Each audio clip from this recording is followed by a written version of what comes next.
No, the open week. We got a chance to get a couple of days off, and then we came back and practiced Tuesday and Wednesday.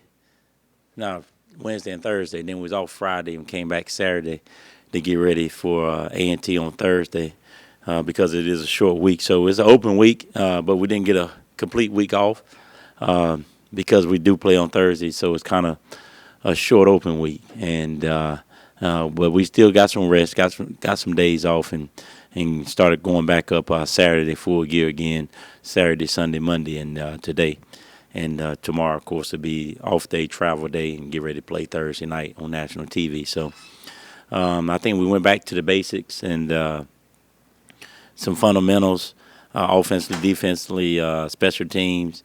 Try to break down ourselves and try to break some tendencies, things of that nature during your open week, and then try to get you guys back healthy and ready to go to make this stretch run in the MAC.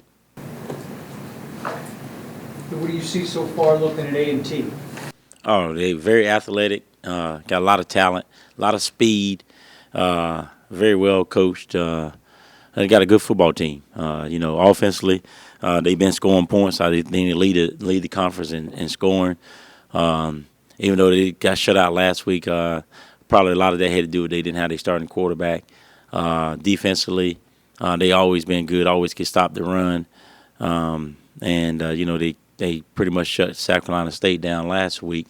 The block punt helped them out a lot gave them the ball on the 7-yard line to get one of their scores. So they playing great on both sides of the ball. They got a lot of athletes, a lot of talent. So we got to be ready to play. They on a short week. They play Saturday, so they on a short week. Just had Sunday, Monday, Tuesday, and Wednesday to prepare when we was coming off an open week. So we had a little bit more time to prepare. I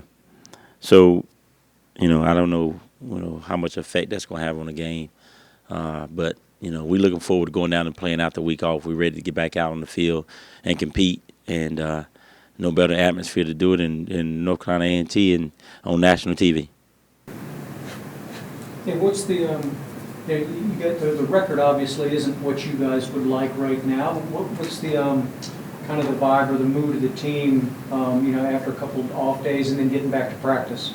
Yeah, you're right. 1-4. That's not where we want to be, but it is what it is. We had a very tough schedule starting out, and we 0-1 in the conference. I thought that we had a chance to win that football game last 2 weeks ago against South Carolina State. We was leading for most of the game, and heading to the fourth quarter, it was 3-3.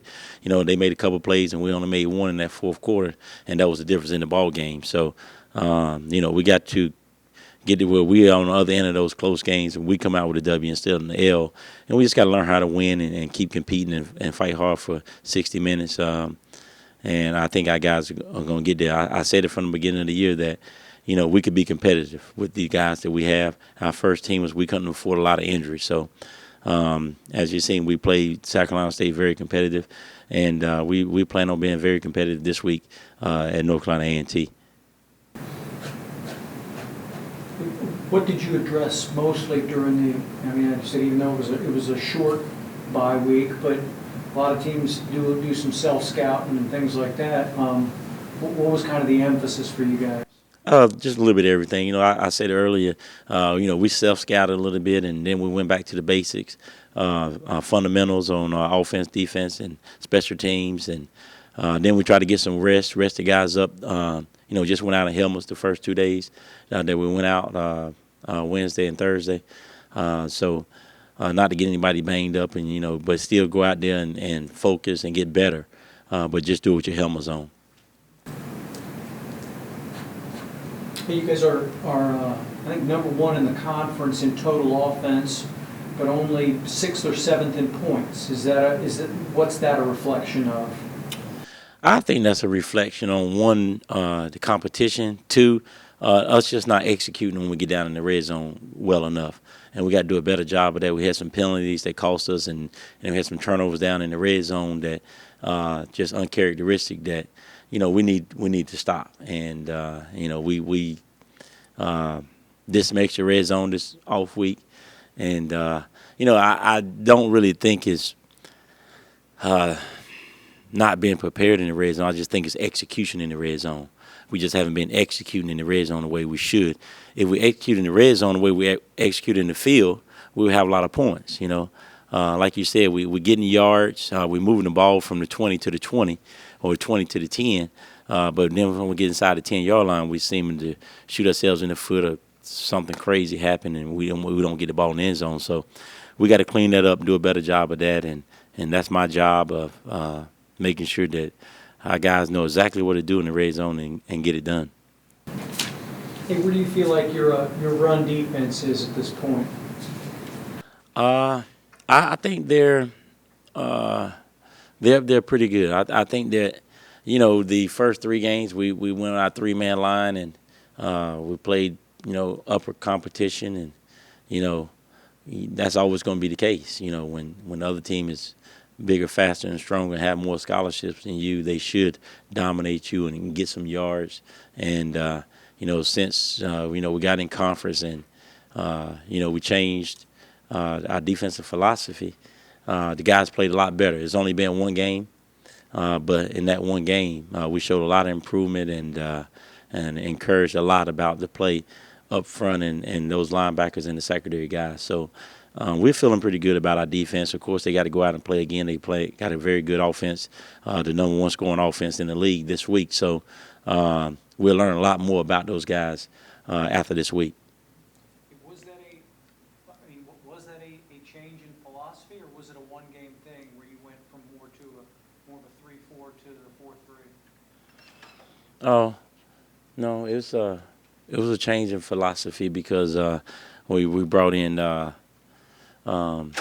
Coach Henry. We added Coach Tremaine Henry to the defensive staff in the place of Coach Phillips because he's been sick, and so we just kind of felt that the one thing that we needed to do was be to stop the run better, and so we made a switch from 3-man front to a 4-man front.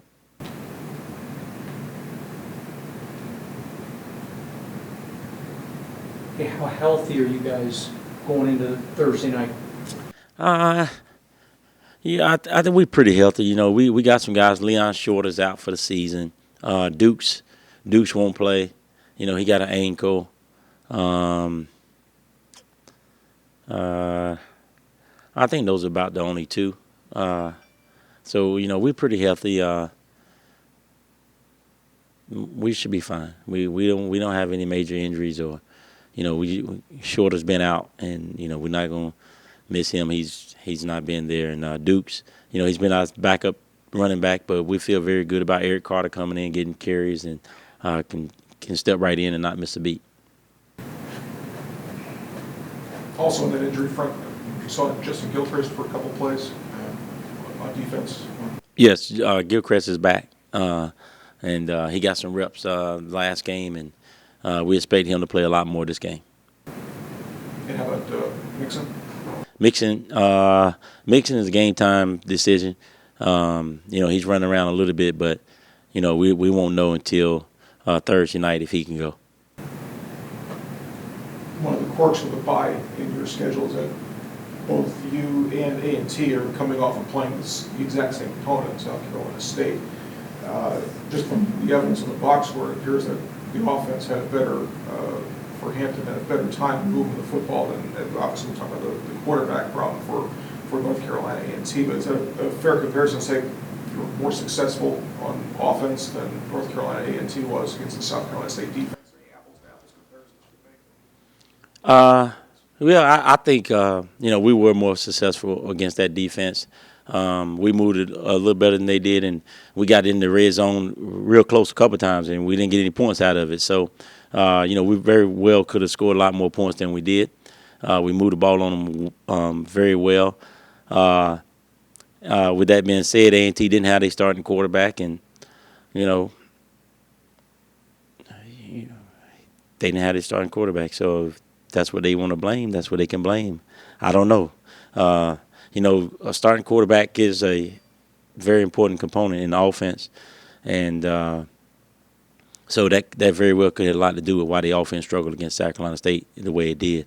We had to play our backup quarterback against Miles, and he still put up stats. We still put up numbers. So, I don't know what to say about that. All I say is play the next man and keep playing. And, we don't make excuses around here. I don't know about other people, but we don't make excuses. We just play what we got and try to get it done. Any idea if you'll see Quick or the freshman kid? From what I heard, Quick is not going to play. Cohen's going to play. Clue's going to play. He's not on the too deep. Quick is not on the too deep. But he did dress last week. I did see him on the sideline. I've heard he's the holder. But, of course, they didn't score last week, and so he didn't get to go on the field. But he was dressed, so I don't know. He could play. They say he's not going to play. But, we got to prepare and take care of us and do what we're supposed to do. And no matter who's playing, and if it's Clue or if it's Quick, we got to do our assignments, fly around, try to get 11 men to the ball, and get some pressure on whoever's playing quarterback. Are they similar, Clue and Quick at all? They are. Clue's a little bigger. He's 6'3", 190 pounds. Quick is a little smaller and a little bit more of a scat, a little more wiggle and things of that nature. But I think when they recruited Clue, they probably had Quick in the mind when they recruited him, But he's a freshman and got his first start last week. So, they do have some similarities, though. They both will pull the ball down and can run it. Both of them have good arms. But, the accuracy is probably what's holding both of them back a little bit. Hey, how are the freshmen coming along on defense? They come along pretty good. I think they're getting better and better every game, as it showed against South Carolina State. Those guys was flying around making some plays and held a very good offense down. And I told those guys I thought they played well enough for us to win the game. We should have executed a little better on offense in the scoring zone, in the red zone, inside the 5, and hit a couple of those field goals. And I think it would have been a different story. So I'm pleased with where we are. We can compete. We can compete, and I think we'll be able to compete in every game that we play the remainder of the season. Now we got to learn how to win, learn how to finish, and get the ball in the end zone, in the red zone, and not rely on field goals or no points. So we're close. We're close. We got to keep fighting.